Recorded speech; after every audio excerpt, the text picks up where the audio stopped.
자, 들어가도 되겠습니까? 뭐 1교시 뭐 한 것도 없어요. 자, 여기서부터 이제 시험에 나오는 본격적인 내용이니까 한번 잘 따라오 보십시오. 일단 내용은 많지 않아요. 그런데 기본서 보세요. 48페이지부터 60페이지니까 굉장히 내용이 많아요. 그러나 이 내용에서 딱 한 문제 정도 나오는데 그 한 문제를 제가 찍어 볼 테니까 한번 보세요. 자, 첫 번째 부동산의 개념이라는 주제는 부동산이 무엇입니까? 이런 내용이죠. 부동산이 무엇입니까? 그런데 부동산 개념이라고 들어가 있지 않고 요렇게 들어간단 말이에요. 이렇게. 부동산의 복합 개념이라고. 그럼 이 복합 개념이 뭡니까? 봤더니 부동산의 개념은 하나의 속성이 아니라 어떤 속성? 다양한 속성으로 정의됩니다. 이게 부동산의 복합 개념이라는 거예요.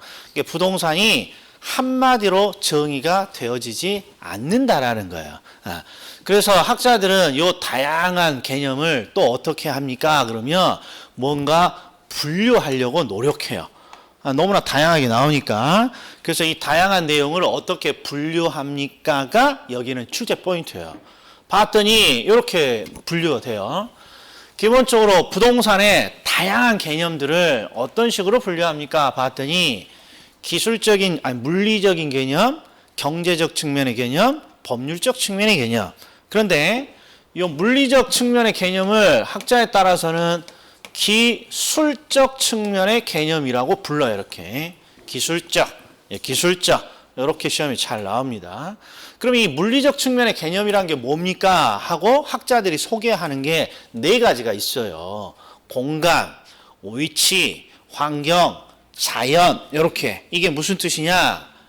부동산 학자들에게 물어봤어요. 야, 부동산이 한마디로 뭐냐?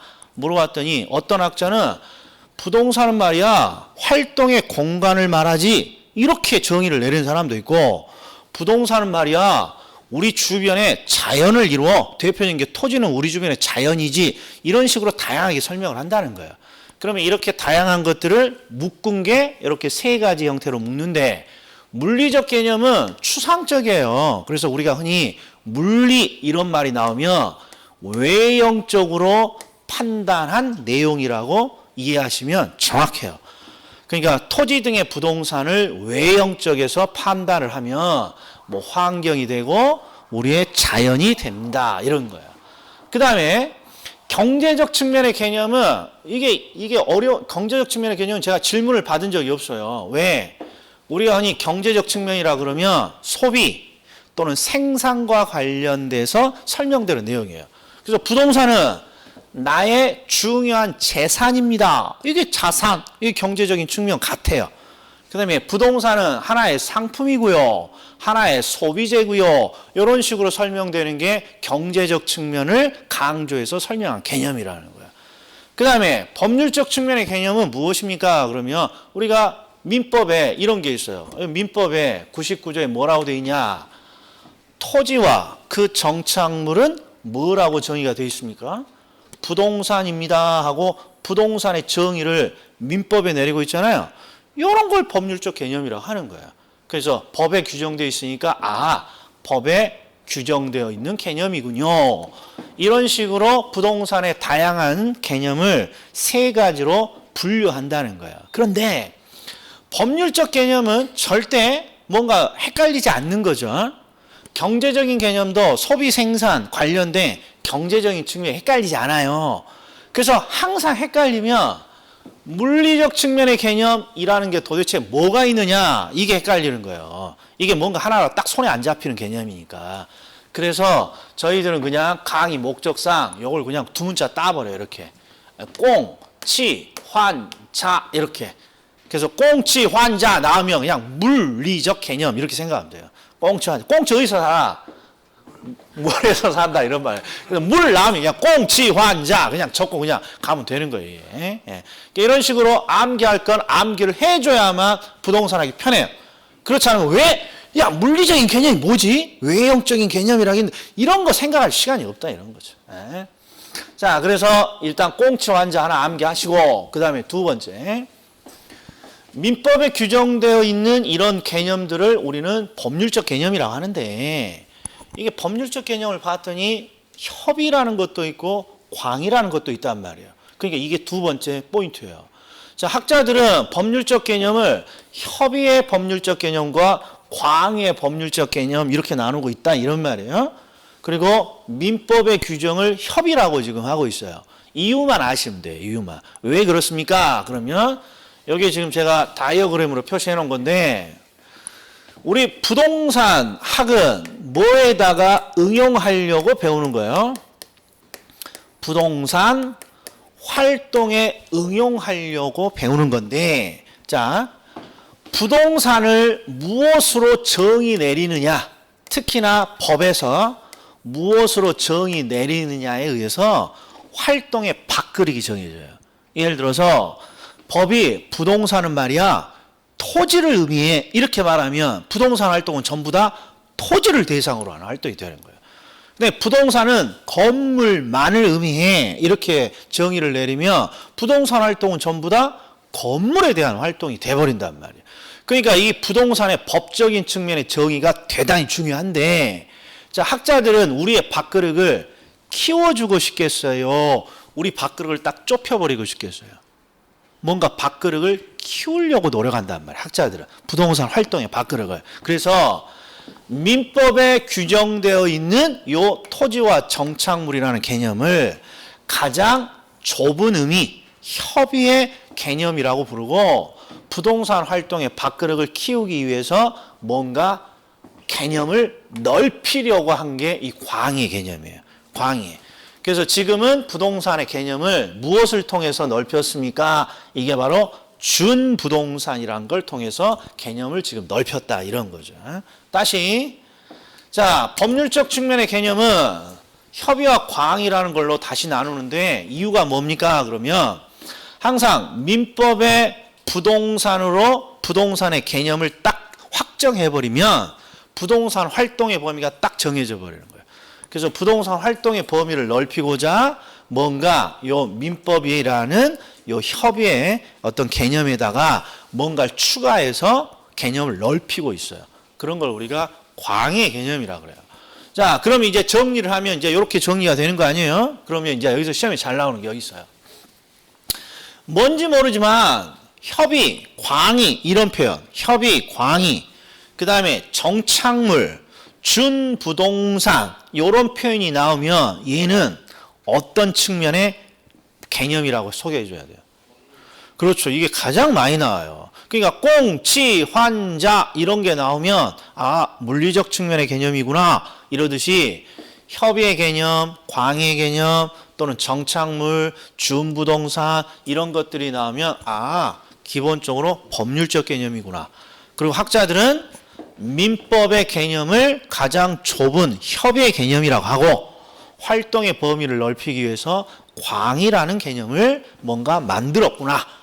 그리고 어떤 걸 추가해서 광의 개념을 만들었습니까? 준부동산 이런 걸 추가했구나. 이 정도만 딱 기억하시면 되는 거예요. 그러면 결국 법적인 측면에서는 부동산을 크게 세 가지로 나누는 거예요. 토지, 정착물, 준부동산. 근데 토지는 다 알아. 다 토지는. 그래서 시험은 대부분 정착물과 준부동산 요 두 가지를 추가로 물어보는 거예요. 그래서 우리 강의 노트에 보면 그 다음이 논점이 정착물 이렇게 되어 있단 말이에요. 그 다음은 준부동산 이렇게 되어 있고. 그럼 정착물을 딱 보면 주소를 적어줘야 돼. 주소. 여기는 부동산 복합 개념을 분류하는 게 출제 목적이니까. 일단 정착물은 물리, 경제, 법률적 측면의 개념 중에 어떤 개념으로 분류되는 거예요? 법률적 개념. 그리고 법률적 개념은 다시 협의와 광의로 나눠지는데 정착물은 협의의 개념, 협의의 부동산으로 분류가 되는 거예요.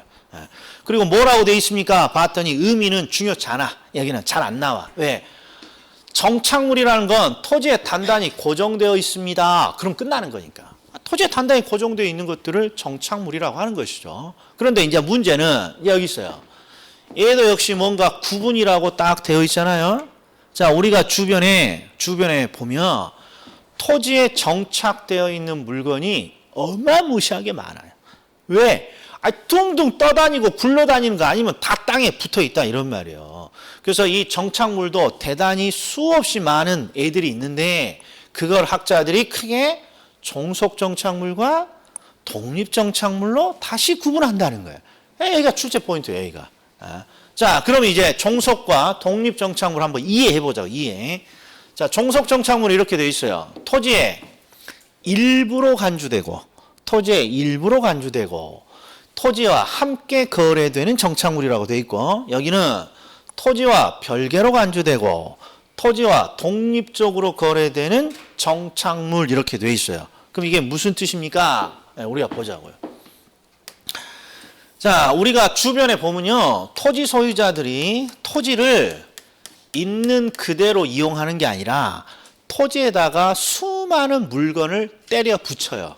대표적인 게 건물을 때려 붙이기도 하고 나무를 붙이기도 하고 그다음에 이렇게 담장을 설치하기도 하고 그다음에 이렇게 포장 이런 것들을 도로 포장이라고 하는데 이런 포장 이런 것들을 붙이기도 해요. 우리는 깐다고 하는데 이것도 하나의 정착물이에요. 그러면 왜 토지 소유자들은 토지만을 이용하는 게 아니라 이렇게 수많은 정착물을 때려 붙여 놓습니까? 그러면 학자들은 뭐라고 부르냐? 그러면 누굴 위해서? 토지의 이용 가치를 증가시키기 위해서 부착했다라고 해요. 이게 누굴 위해서 부착했다는 거예요?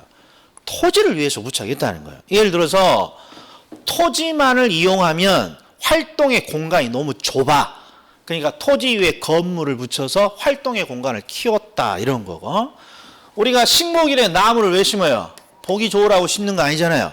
땅이 황폐해지는 걸 막기 위해서 심는 거고, 그 다음에 대표적인 게 이 포장이에요. 이 포장이 가장 이해하기 쉬운 거예요. 우리가 내가 가지고 있는 땅을 있는 그대로 쓰면 비가 오거나 눈이 오면 찔뻑찔뻑할 거 아니에요. 근데 포장을 싹 깔아놓으면 비가 오든 눈이 오든 토지를 깔끔하게 이용할 수 있다는 거죠. 그러니까 토지를 위해서 존재하는 거예요. 토지를. 그래서 일반적으로 이게 원칙이에요. 이게 원칙. 정착물은 누굴 위해 존재하니까? 토지를 위해서 존재하기 때문에 토지의 일부로 간주되고 토지와 함께 거래되는 것이지 독립적인 가치를 갖지 않는 게 이게 원칙이에요. 그런데 예외적으로 예외적으로 어떤 애들은 토지와 별개로 간주되고 토지와 독립적으로 거래되는 애들이 있더라 이런 거예요. 그러니까 시험은 뭐가 나오겠어요? 요놈이 나온다 이런 말이에요. 독립정착물이에요. 그래서 이 독립정착물이 무엇입니까? 이게 시험에 잘 나오는 포인트다 이런 거예요. 그럼 독립정착물이 뭐가 있는가 한번 보자고요. 이게 우리 시험에 나오는 독립정착물의 사례예요. 독립정착물 사례. 건물, 그 다음에 임목, 그 다음에 여기 아니라 요 수목, 요놈이 포인트야. 그 다음에 농작물. 일단 얘는 암기해야 되니까 암기 연상 코드부터 보자. 자, 시골집을 갑니다. 시골에 내려가요. 곧 있으면 설이네요. 그러면 일단 시골집 딱 가보면 뭐가 먼저 보여요? 건물이 탁 보인다고. 건물. 그리고 오른쪽에 보면 나무 두 그루가 있어요. 나무 두 그루가. 그게 바로 임목, 수목이에요. 임목, 수목. 나무 두 가지. 임목, 수목. 그리고 왼쪽에 보면 상추 같은 거 심어져 있겠어요? 상추 같은 거 심어져 있어요. 이게 연상 코드예요. 이게 독립정착물 네 가지가 뭐 있습니까? 그러면 시골을 간다. 그럼 일단 멀리서 건물이 보이고 오른쪽에 나무 두 그루가 보여요. 임목, 수목. 그리고 오른쪽을 봤더니 농작물이 심어져 있군요. 이 네 가지인데, 자, 이게 이제 왜 독립정착물이냐? 그러면 보세요. 건물은 제도적으로 우리나라에서 독립정착물이에요. 제도적으로. 왜 그러냐? 우리나라는 토지 등기부 말고 건물 등기부를 별도로 두고 있죠. 뭐 하려고 건물 등기부를 뒀을까? 그러면 토지에서 건물을 분리시켜서 건물만을 별도로 거래할 수 있도록 만들겠다라는 의지가 있어요. 이게 제도적으로 독립이 되는 거예요. 그 다음에 등기된 임목은 요거에 의해서 독립이 되는 거예요. 임목은 목재용으로 키우는 나무를 임목이라고 그래요. 임목. 그런데 임목을 등기했대요. 포인트는 토지와 인목을 함께 등기했느냐, 토지에서 인목을 똑 떼서 등기했느냐, 이걸 파악해야 돼. 등기된 인목은 토지에서 인목만을 똑 떼서 등기를 한 거야. 뭐 하려고 토지에서 인목을 떼서 등기한 거야? 인목만을 따로 거래하거나 담보물로 활용하기 위해서. 요거에 의해서 독립이 되는 거야. 그 다음에 명인 방법을 갖춘 수목의 집단, 요 수목을 토지와 분리시켜서 명인 방법을 갖췄어요. 그럼 이런 것도 뭔가 분리의 의사가 되는 거예요. 그 다음에 권원에 의해 타인 토지에 재배되는 농작물인데 우리가 시골에 가보면 비어있는 땅이 많습니다. 비어있는 땅이. 그럼 그냥 주인 몰래 그냥 농작물 심어도 되잖아요, 이렇게. 그런데 굳이 이 사람이 권원, 즉 타인 토지에다가 임차권이라든지 지상권이라든지 이런 걸 설정했어요. 이런 걸 우리가 사용의 권원이라고 하는 거죠. 임차권이나 굳이 지상권을 설정하고 타인 토지에서 농작물을 재배합니다. 그럼 뭐 때문에 굳이 이렇게 임차권과 정착물, 지상권을 설정했겠어요? 토지에서 분리시켜서 농작물을 확실히 가져가겠다라는 의사라, 이런 말이에요. 그래서 이 네 가지가 뭔가 분리의 의사가 들어가 있어서 분리되는 대표적인 정착물들이에요. 이거 반드시 암기해 줘야 돼요. 근데 시험에 등기가 됐느냐, 명인 방법을 갖췄느냐, 권원을 설정했느냐, 이런 것들은 함정을 안 내요. 항상 이 종류만 잘 나오니까 연상을 잘 해야 돼요. 자, 첫 번째, 우리 시골에 가면 먼저 뭐가 멀리서 보여요? 건물. 오른쪽에 두 개가 보이죠? 등기된 인목, 명인 방법을 갖춘 수목. 인목, 수목. 그리고 오른쪽에 농작물, 이렇게 있는 거예요. 네. 그래서 이 네 가지는 필수함. 필수. 그러니까 일장은 대부분 이렇게 암기하는 게 다예요. 암기하는 게. 네. 자, 그 다음에 이번에 이런 게 있어요. 정착물과 동산의 구별 기준이라는 게. 자, 요거 지금 건물이라고 돼 있죠? 자, 건물은 정착물입니까? 정착물이 아닙니까? 정착물이에요. 그리고 정착물 중에 건물은 종속되는 정착물입니까? 토지와 독립되는 정착물입니까? 그러면 독립정착물로 이렇게 구분되는 것이고. 자, 그래서 건물이 있는데, 자, 여기에 제가 못이 하나 있어요. 집에 못이 하나 있어요. 못은 분명히 동산이잖아요. 자, 갑자기 제가 요 건물에다가 벽에다가 이렇게 못을 이렇게 박았어요. 못을. 그러고 나서 갑자기 학자들이 쓰잘데기 없이 궁금증을 해요. 솔직히 이거 궁금하지도 않는데 학자들이. 분명히 못은 동산이 맞죠. 내가 들고 다니는. 근데 이걸 건물의 벽에다가 때려 붙였단 말이에요. 그러면 갑자기 쓰잘데기 없이 이 못은 건물의 일부가 되었을까? 여전히 동산으로 남는 것일까? 이런 쓰잘데기 없는 생각을 한다, 이런 말. 예. 자, 그러면 요걸 동산이냐 건물의 일부냐는 어떻게 확인하는 것입니까? 그러면 쉬워요. 요 못을 잡아 떼보는 거야. 잡아 떼보려고 했더니 잘 안 떼져. 단단히 고정되어 있단 말이에요. 그럼 뭐라고 해줘야 돼요? 건물의 일부가 되었구나 해서 정착물로 분류가 되는 거예요. 그런데 못을 잡아 뺐더니 그냥 쑥 빠진단 말이에요. 그럼 건물의 일부가 아니라 여전히 동산으로 남아 있는 것이구나. 이렇게 구별만 해주면 되는 거예요. 그런데 단단히 고정되어 있느냐, 이걸 이런 식으로 표현을 한단 말이에요. 자, 한번 여기 보자고요. 정착물과 동산의 구별 기준을 뭐 4가지 정도로 분류해서 더럽게 어렵게 설명하고 있습니다만 우리는 딱 2가지만 기억하면 돼요. 첫 번째하고 네 번째. 첫 번째는 뭐라고 되어 있냐 봤더니 이래요. 요거 양이 좁아서 이걸 정확히 해보면 못이라는 동산을 제거하는 거야. 제거할 때 정확히 말하면 건물에 뭔가 손상이 나타난다, 이런 말이에요. 그러니까 못을 뭔가 잡아 뗐더니 단단히 붙여져 있었으면 못을 잡아 빼면 시멘트가 깨지거나 뭔가 건물에 손상이 일어나는 거죠. 그러면 이 경우가 단단히 고정되어 있는 거예요. 뗄 때 뭔가 건물이 뜯어지는 거니까. 그러면 단단히 붙여져 있으니까 너는 정착물, 건물의 일부로 정착물이라고 해야 되겠구나. 이렇게 되는 거죠. 예. 그 다음에 여기 당사자의 관계를 보면요. 요건 잘 나옵니다. 임대인이면 집주인이에요. 임대인이면. 임대인인 집주인이 설치를 했느냐. 집주인이 설치하면 건물의 주인이니까 건물과 함께 쓰겠다는 의사가 들어가 있고, 만약에 임대인이 아니라 임차인 이렇게 나오면, 임차인은 항상 자기가 설치한 물건을 원상복귀시켜야죠. 그러니까 얘는 건물의 일부가 되지 않는 거예요. 그래서 대부분 집주인인 임대인이 설치했습니다. 그러면 요때 정착물, 즉 건물의 일부가 되는 것입니다. 딱 요렇게 하나 기억을 해주시면 되는 거죠. 예. 그래서 요 두 가지만 기억을 해주면 되는 거예요. 자, 그러면 지금 정착물에 대한 논점은 또 끝난 거예요. 그러면 이제 준부동산 보자고요. 준부동산. 자, 준부동산은 주소가 어떻게 돼요? 자, 물리적, 경제적, 법률적 개념 중에 어디 측면의 개념? 법률적 측면의 개념이죠. 그리고 이 법률적 측면의 개념은 다시 협의, 광의 이렇게 나눠지는데 광이고. 그러니까 우리 학자들은 요 준부동산이라는 개념을 통해서 부동산의 개념을 넓히고 있다 이런 말이에요. 자, 그러면 준부동산이 뭡니까? 그럼 이거 잘 보셔야 돼. 항상 5월이나 6월 달에 되면 우리 학원에 이런 분들이 나타나요.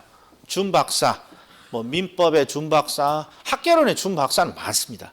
근데 드물어요. 공법의 준박사, 민법의 준박사. 이 준박사가 뭡니까? 그러면 박사는 아닌데 마치 박사처럼 다 알고 있다는 거 아니에요. 이게 준박사예요.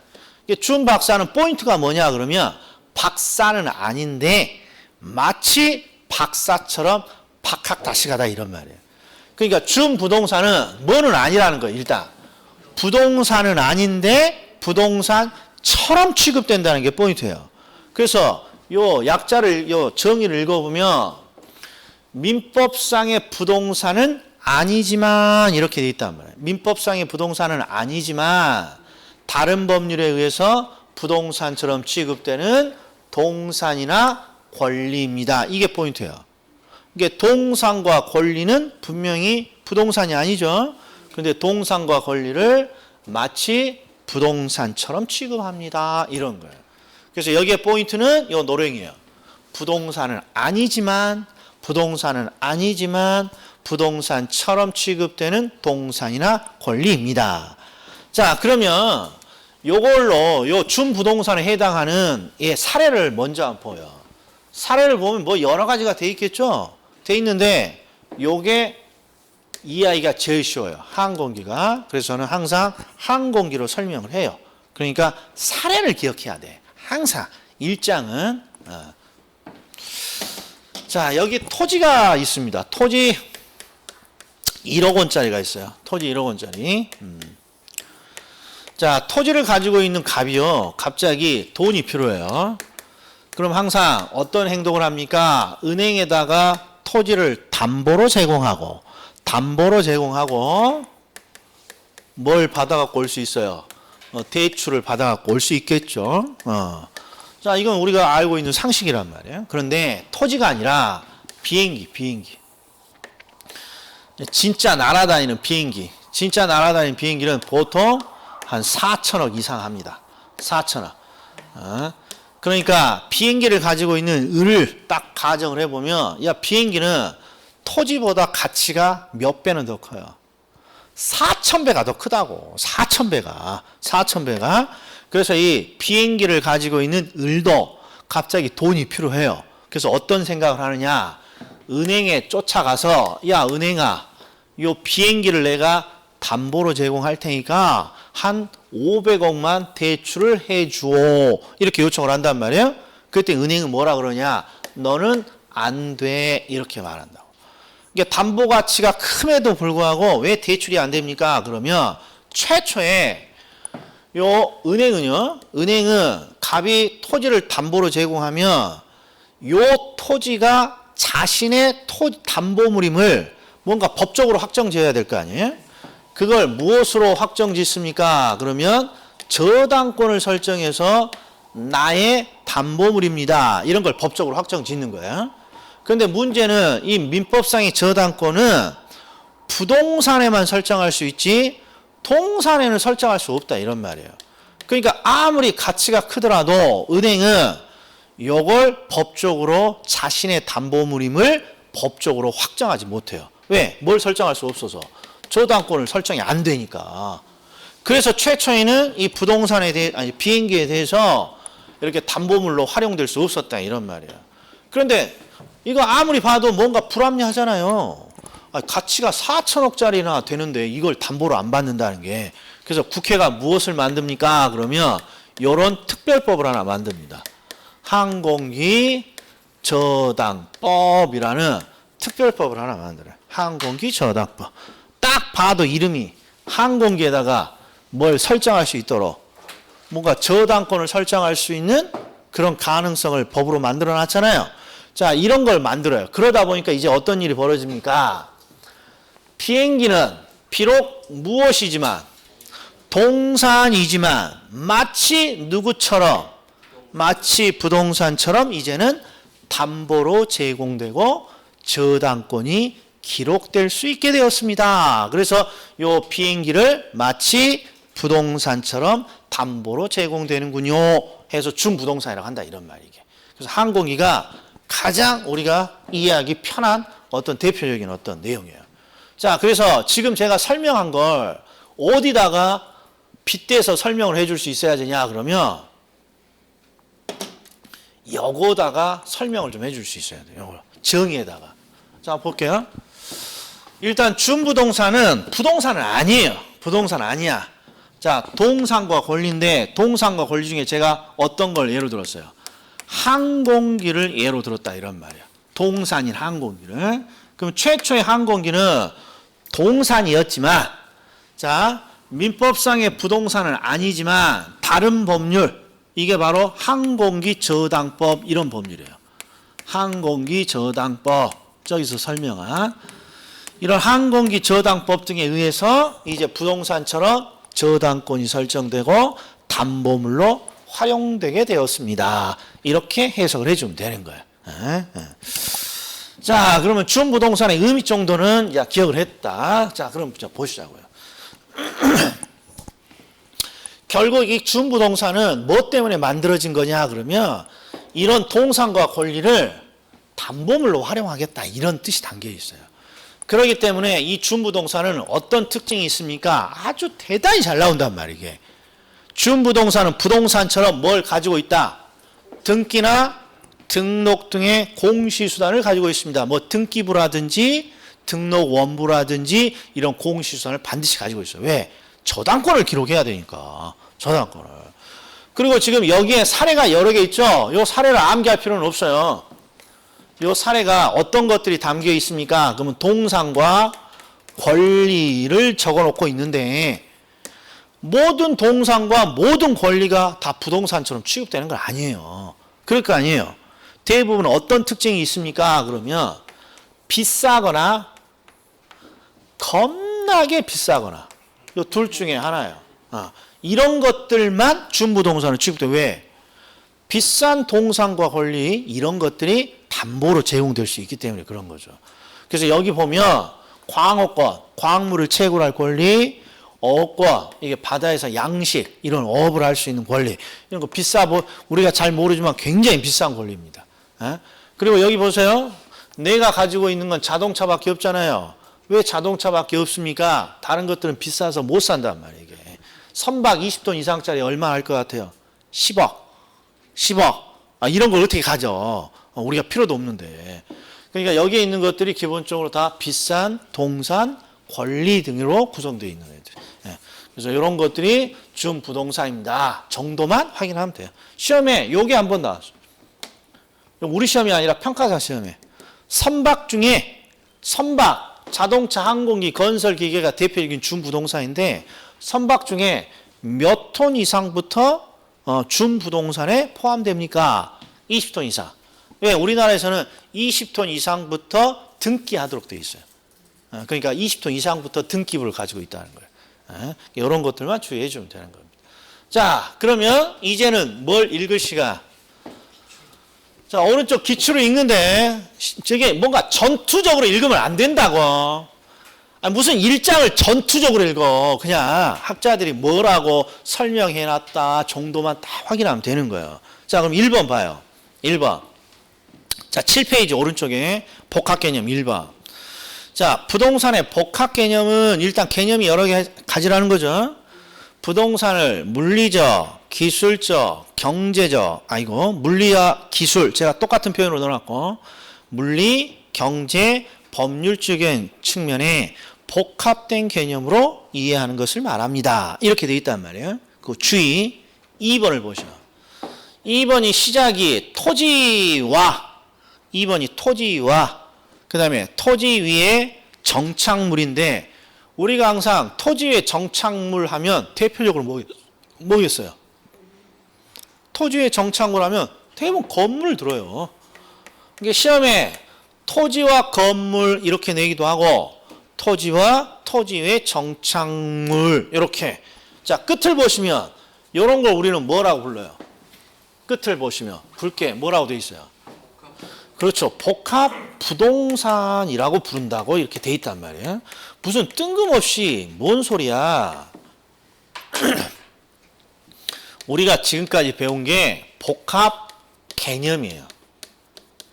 그러니까 학자들이 이 복합 개념에 복합이 있으니까 이 복합 개념에다가 꼭 함정으로 복합 부동산이라는 용어를 꼭 집어넣는다고. 복합이라는 말이 있으니까 함정으로. 복합 개념은 뭐가 여러 개라는 거야? 개념이 복합적으로 여러 개라는 거고. 자, 복합 부동산은 뭐가 여러 개요? 부동산이 여러 개라는 거고. 길을 가다가 내가 복합 골절을 당했습니다. 그러면 뭐가 여러 개라는 거야? 골절이 여러 개라는 거예요. 복합이라는 말이 들어가 있다 해서 다 똑같은 말이 아니라는 거죠. 이런 거 몰라서 틀리는 게 아니라 놓치면 틀리는 거예요. 그래서 시작이 토지와 토지 위의 정착물 또는 토지와 건물이 함께 이루어집니다. 함께 활동의 대상으로 이루어집니다. 그럼 뭐가 딱 떠올라야 돼? 토지와 건물. 토지도 부동산, 건물도 부동산이니까 부동산이 여러 개구나. 복합 부동산 이렇게 개념이 떠올라야 돼. 이런 걸 암기해 줘야 돼. 출제자가 자주 하는 이게 함정이니까. 자, 우리 주택. 이거 복합 부동산이에요? 복합 부동산이 아니에요? 주택은 토지와 건물이 함께 주거용으로 이용되죠. 이게 복합 부동산이에요. 상점. 복합 부동산이에요. 토지와 건물이 복합해서 상업용으로 이용되는 거니까. 그래서 2번은 뭐 때문에 출제되는 것입니까? 복합 개념과 2번의 복합 부동산은 같다 이 사람아, 다르다 이 사람아. 완전히 다른 개념입니다 이 사람아. 이거 논점이란 말이에요. 에?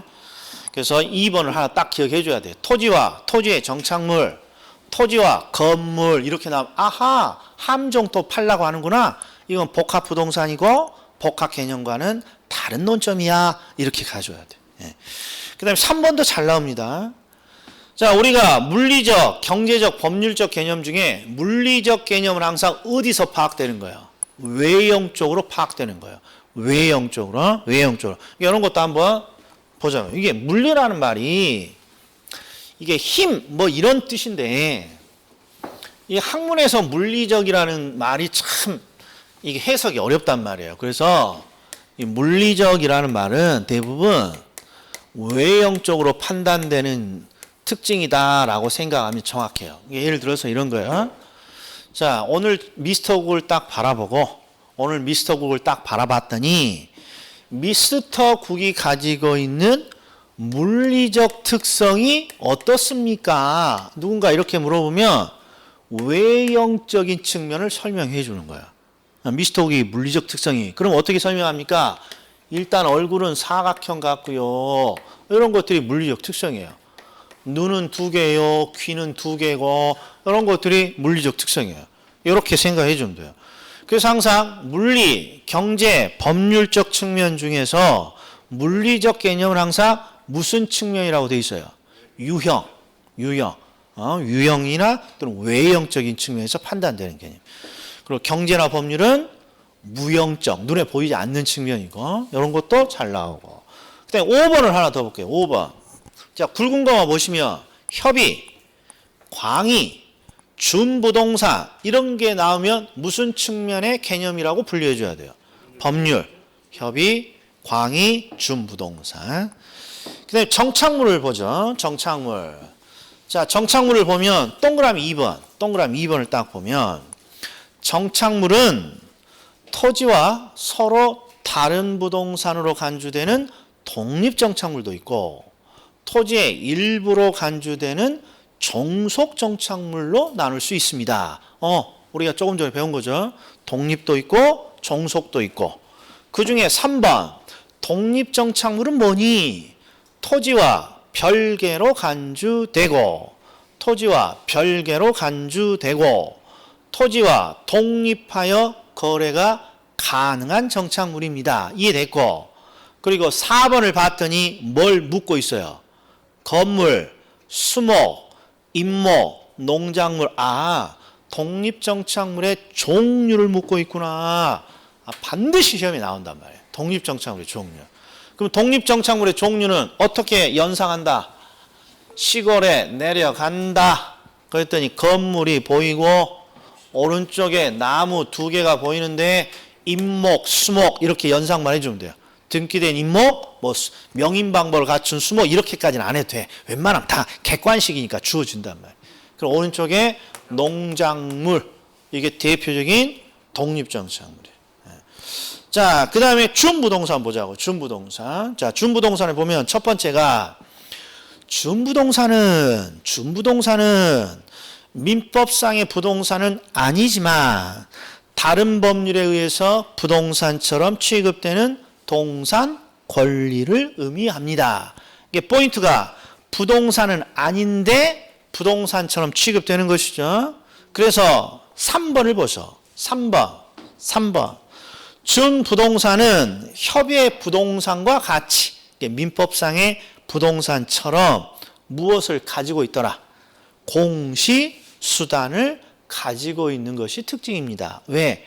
동산과 권리를 부동산처럼 담보물로 활용하겠다라는 게 이게 준부동산이기 때문에 그런 거예요. 공시수단을 가지고 있습니다. 그러면 1장의 내용이 끝나요. 보통 지금 한 35분 정도 했거든요. 이 정도면 한 문제를 맞춰요. 자, 그런데 이해만 하면 안 된다고. 잘 보셔. 자, 요새 제가 진짜 어마무시하게 잔소리하고 있는 게 하나 있어요. 한번 들어보세요. 여기서부터 이제 본격적인 논점이니까 우리는 항상 문제로 평가를 받아요. 문제풀이로. 근데 문제풀이가 되려면 3가지 덕목이 있어야 돼요.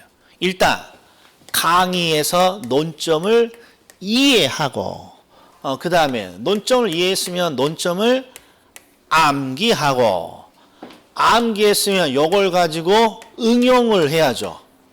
이게 바로 문제풀이고. 자, 그런데 대부분 이해는 다 해. 솔직히 말해서 정말 막 심오하게 제가 강의는 않고 딱딱 논점별로 강의했지만 이해가 안 되는 건 없다 이런 말이에요. 웬만하면. 그런데 어떤 질문이 옵니까? 야 미스터 우가 나는 네가 강의를 쭉 하면 다 이해돼.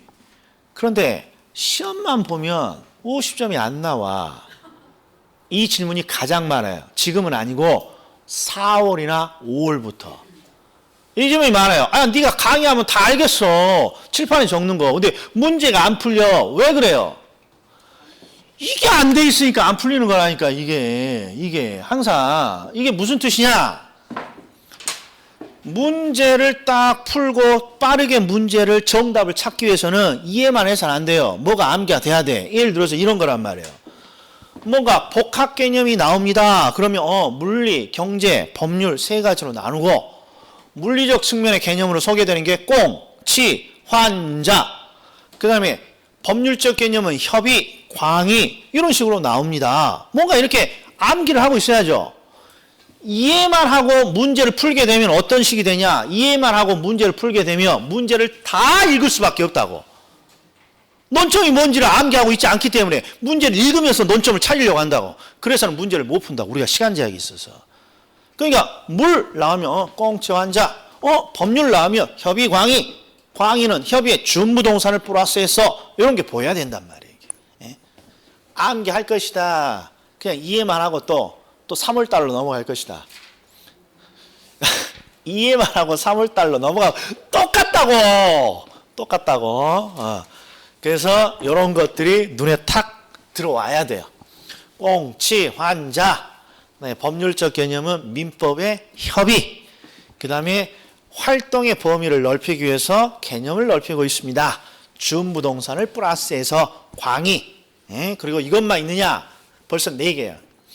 정착물의 구분, 정착물은 토지에 종속되는 정착물, 토지와 독립되는 정착물, 그 중에 토지와 독립되는 정착물 몇 개?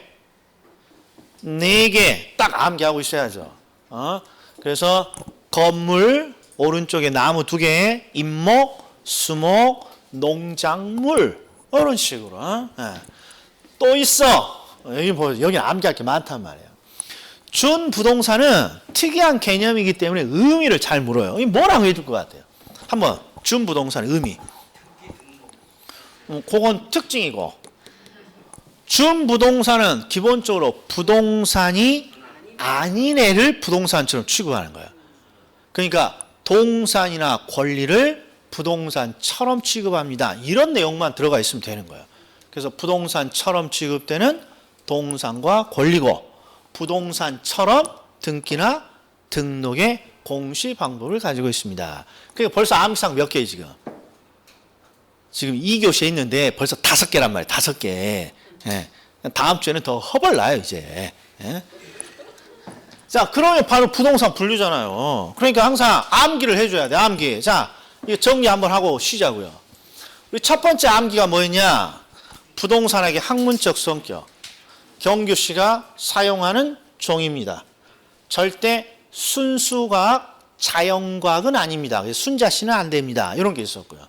두 번째는 뭐가 있었어요? 두 번째. 보지 말고! 보면 누가 못 맞춰? 아니, 논점만.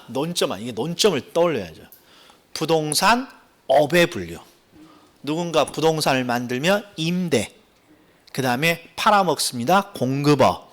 네, 각종 서비스업으로 관리, 중개, 자문, 감정평가. 그래서 관중자가 이거죠. 관중자가.